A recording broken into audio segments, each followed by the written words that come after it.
वहां पर ब्रह्मा विष्णु महेश जी की भी मृत्यु होती है। ये स्वयं स्वीकार करते हैं। श्रीमद् देवी भागवत 3रा स्कंद, जिसमें विष्णु जी कहते हैं कि हे माता, तुम शुद्ध स्वरूपा हो, यह संसार आप ही से उद्भासित हो रहा है। मैं ब्रह्मा और शिव हम नाशवान हैं, हम नित्य नहीं हैं, हम सदा रहने वाले नहीं हैं। हमारा तो आविर्भाव अर्थात जन्म, तिरोभाव, मीन मृत्यु होती रहती है। इसे सिद्ध हुआ कि ब्रह्मा विष्णु महेश भी अविनाशी नहीं है, इनका भी आना और जाना कीड़ी के नाल की तरह बना हुआ है। पुण्यात्माओं, देखिएगा कि एक ब्रह्मा जी की आयु कितनी है। ब्रह्मा जी का एक दिन कितना है? 1008 चतुर्युग का, इतनी ही रात्रि। इसको लमसम हम 1000 चतुर्युग लेकर चलते हैं। 1000 चतुर्युग का ब्रह्मा जी का दिन, इतनी ही रात्रि। इस प्रकार 2000 चतुर्युग का दिन और रात हुआ। 30 दिन रात का महीना हो गया और 12 महीनों का एक वर्ष हुआ। ब्रह्मा जी की 100 वर्ष की आयु है। ओहो तरह की बताओ, 1008 चतुर्युग, एक चतुर्युग में सतयुग, त्रेता, द्वापर और कलयुग, इनकी 43,20,000 वर्ष इनका समय है, पीरियड है, एज है एक चतुर्युग की। ओए होए, और फिर 1008 चतुर्युग का दिन, फिर इतनी रात है, और फिर 30 दिन का रात का महीना। अब गिनती भूल जाए इंसान, इतने वर्ष हो जाएंगे। अब फिर क्या बताते हैं कि फिर देखो विष्णु जी की मृत्यु आयु कितनी है? 7 ब्रह्मा की आयु समाप्त हो जाएगी, मृत्यु को प्राप्त हो जाएंगे, यानी उनसे 7 गुना। और विष्णु जी से 7 गुना शिव जी की, शंकर भगवान की, जो काल भगवान का तृतीय पुत्र है, तीसरे नंबर का जो तमोगुण है, तमोगुण प्रद जिसको कहते हैं सतयुग विष्णु जी, सतगुण विष्णु जी, रजगुण ब्रह्मा जी और तमगुण शिव जी, ये 3 पुत्र हैं ज्योति निरंजन काल के। तो क्या बताते हैं कि विष्णु जी से 7 गुना शिव जी की आयु, और फिर भी मृत्यु। ओए होए, एती उम्र बुलंद मरेगा अंतरे, कोई सतगुरु लगे न कान न भेंटे वो संतरे। इतनी लंबी उम्र भी तेरी हो जाएगी तो भी अंत में मृत्यु होगी ही होगी, मृत्यु को प्राप्त होगा। इसका कारण क्या है कि इतनी लंबी आयु होकर भी क्यों मर रहे हो? क्योंकि तुमको कोई सतगुरु नहीं मिले।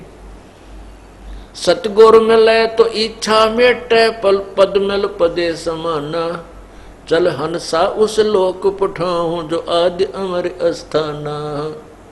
4 मुक्ति जा चंपी करती माया होरी दासी, दास गरीब अभय पद पर से वो मिले राम अविनाशी।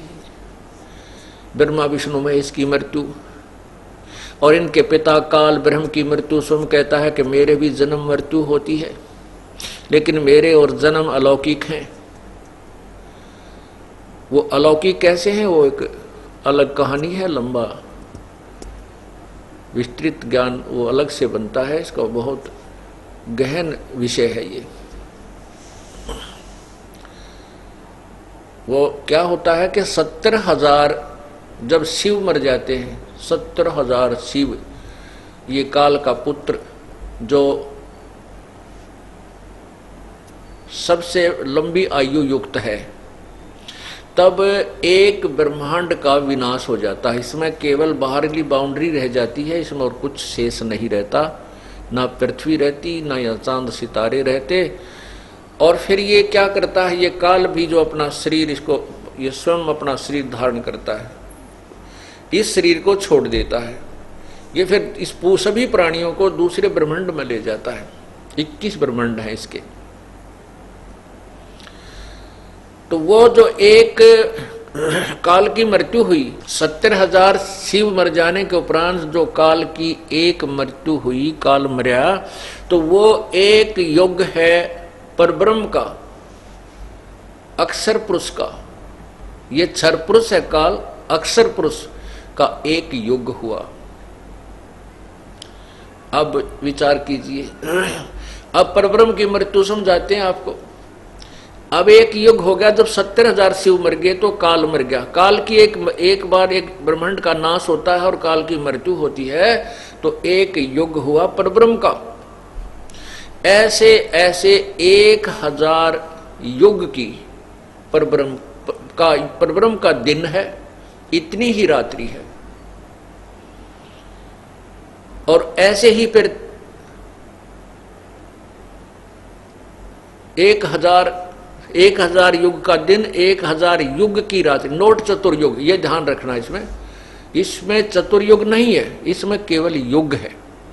जो गीता जी के अध्याय नंबर 8 के 17 में लिखा है कि जो ब्रह्मण यानी परब्रह्म का एक दिन 1,000 युग का है, इतनी ही रात्रि होती है। और उसी रात्रि के समय ये सब ब्रह्म के 21 ब्रह्मांडों का सभी प्राणी नष्ट हो जाते हैं और इनको फिर परब्रह्म के लोक में रख दिया जाता है। तो वो 1,000 युग का परब्रह्म का दिन, इतनी ही रात्रि। 2,000 युग के, नोट चतुर्युग, 2,000 युग के दिन एक दिन रात हुआ, और 30 दिन रात का एक महीना, और ऐसे 12 महीने का एक वर्ष, और 100 वर्ष की परब्रह्म की आयु अक्षर पुरुष की हुई। पुण्यात्मा, आप बहुत विचारवान हो। आज बेटे और बेटियां एजुकेटेड हैं, माइंडेड हैं। ये जो एजुकेशन आपको मिल रही है, ये आपके काम आने की है। और जो अक्षर ज्ञान आपने ग्रहण किया, वो भी अच्छी बात है, क्योंकि वो अब इस तत्व ज्ञान के समझने में सहयोग देगा आपको। और ये आपको तत्व ज्ञान जो है, ये समझना बहुत आसान भी हो जाएगा, क्योंकि गुरु के बिना ज्ञान समझ में नहीं आता। टीचर की इसलिए आवश्यकता होती है कि वो सब सदग्रंथों को पढ़कर अध्ययन करके फिर विद्यार्थियों को बहुत ही सिंपल वे से, बहुत ही साधारण तरीके से समझाता है, जिससे वो शीघ्र ग्रहण कर लेते हैं।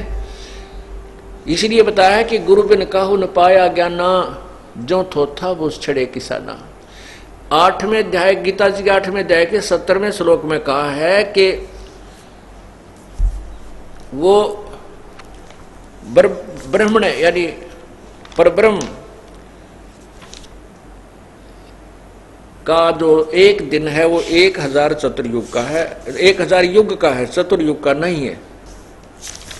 इन अनुवादकर्ताओं ने इसमें गड़बड़ी की है थोड़ी सी। ये देखिएगा गीता जी, ये श्रीमद् भगवत गीता, गीता प्रेस गोरखपुर से प्रकाशित है, और 8वां अध्याय देखिएगा। इसमें ये 16वां श्लोक देखें। हे अर्जुन, ब्रह्मलोक पर्यंत सब लोग पुनर्वर्ती में हैं, परंतु मुझको प्राप्त होकर पुनर्जन्म नहीं होता। इसका इन्होंने अर्थ गलत किया है। हिंदी देखिएगा। अब्रह्म भुवनाथ लोका पुनर्वर्तिन है अर्जुन, माम उपेतु कौनते पुनर्जन्म न विद्यते। इसका अर्थ यह है कि जो इस बात को नहीं जानते कि ब्रह्मलोक तक सभी नष्ट होते हैं, न विद्यते, विद धातु से बनता है, विद्य माने विद्या, ज्ञान। जिनको ये पता नहीं है, वो मुझे प्राप्त होकर भी मृत्यु को प्राप्त होते हैं। फिर भी हम इसको देख ले, ब्रह्मलोक तक जितने भी हैं ये मृत्यु को प्राप्त होते हैं। फिर 17वें में क्या कहा है? सहस्र युग पर्यंतम यत ब्रह्मणे विदु। ब्रह्मणे माने बड़े भगवान का, यानी एक एक अक्षर का समय अनुसार उसके अर्थ बदल जाते हैं। तो इसमें लिखा है कि सहस्र युग पर्यंतम नोट चतुर